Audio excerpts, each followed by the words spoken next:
তাজমহলের পর অযোধ্যার রাম মন্দির হতে পারে বিশ্বের অষ্টম আশ্চর্য। আর এটা আশ্চর্যের কিছুই নেই, কারণ রাম মন্দির এখন তাজমহলকে পিছনে ফেলে দিয়েছে। ভারতের সব থেকে বেশি ভিজিটেড অ্যাট্রাকশন হয়ে উঠেছে অযোধ্যার রাম মন্দির।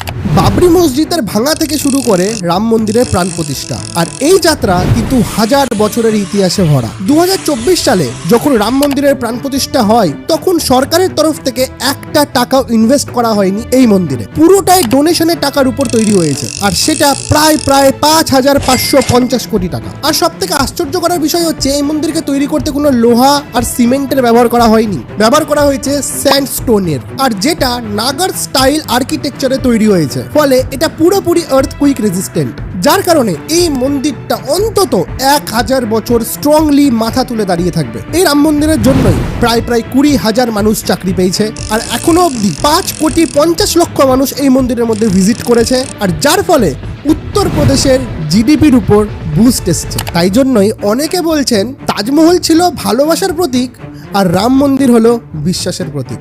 তোমরা কি এখনো অবধি রাম মন্দির গেছো? তাহলে আমাকে নিচে কমেন্ট বক্সে অবশ্যই বলবে।